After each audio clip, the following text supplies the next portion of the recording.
વિજ્ઞાન અને technology general knowledge ભાગ 5 પ્રશ્ન 1 ભારતના કયા વૈજ્ઞાનિકને ભારત રત્ન એવોર્ડથી નવાજવામાં આવ્યા છે? જવાબ એપીજે અબ્દુલ કલામને. પ્રશ્ન 2 મકાનની છત પર પ્લાસ્ટિક નાખી રોપા રોપવાની પદ્ધતિને શું કહે છે? જવાબ હાઇડ્રોપોનિક પદ્ધતિ. પ્રશ્ન 3 બ્રેડ, બિસ્કિટ કે કેક બનાવવા કઈ ફૂગ ઉપયોગી છે? જવાબ ઈસ્ટ.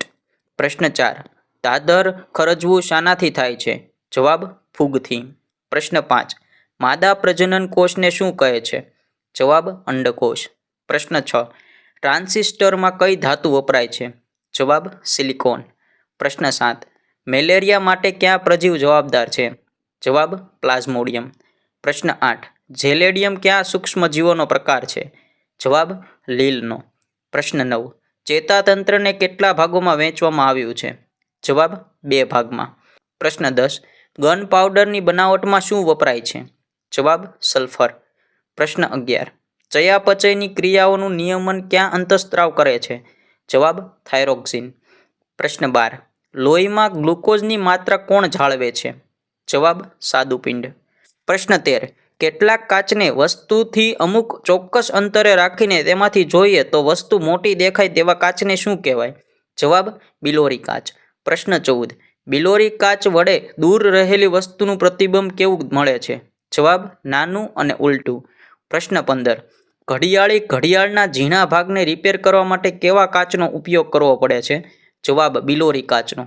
પ્રશ્ન 16 વૃદ્ધિ, સંવેદનશીલતા, શ્વસન તથા ઉત્સર્જન જેવી લાક્ષણિકતા ધરાવતી વસ્તુને શું કહેવાય? જવાબ સજીવ. પ્રશ્ન 17 કયા છોડને અડકતાની સાથે જ તેના પર્ણો બીડાઈ જાય છે? જવાબ લજામણીનો છોડ. પ્રશ્ન 18 કયું ફૂલ સૂર્યપ્રકાશની સાથે સાથે દિશા પણ બદલે છે? જવાબ સૂર્યમુખી. પ્રશ્ન 19 કયા વૈજ્ઞાનિકે શોધ્યું કે વનસ્પતિ પર સંગીતની પણ અસર થાય છે? જવાબ જગદીશચંદ્ર બોઝે. પ્રશ્ન 20 વૃક્ષો કઈ લાક્ષણિકતા ન ધરાવતા હોવા છતાં સજીવ છે? જવાબ પ્રચલન. પ્રશ્ન 21 દરેક સજીવને પોતાનું જીવન ટકાવવા માટે શેની જરૂર પડે છે? જવાબ હવા, પાણી અને ખોરાકની. પ્રશ્ન 22 મરી ગયેલા સજીવોના કોહવાયેલા અવશેષો કે જે જમીનમાં ભળેલા હોય છે તેને કેવા પદાર્થો કહે છે? જવાબ સેન્દ્રિય પદાર્થો. પ્રશ્ન 23 વધુ ફળદ્રુપ જમીન ક્યારે બને છે? જવાબ જ્યારે જમીનમાં વધુ સેન્દ્રિય પદાર્થો હોય. પ્રશ્ન 24 જમીનમાં રહેલા જીવજંતુઓ શામાંથી પોષણ મેળવે છે? જવાબ સેન્દ્રિય પદાર્થોમાંથી. પ્રશ્ન 25 સેન્દ્રિય પદાર્થો વજનમાં શાના કરતાં હલકા હોય છે? જવાબ પાણી કરતાં. પ્રશ્ન 26 જે જમીનમાં માટીનું પ્રમાણ સૌથી ઓછું હોય તેવી જમીનને શું કહેવાય છે? જવાબ રેતાળ જમીન. પ્રશ્ન 27 જે જમીનમાં માટીનું પ્રમાણ સૌથી વધુ હોય તેવી જમીનને કેવી જમીન કહેવાય છે? જવાબ માટીયાળ જમીન. પ્રશ્ન 28 કઈ જમીન વરસાદ પડતા ચીકણી અને લપસણી બની જાય છે? જવાબ માટીયાળ જમીન.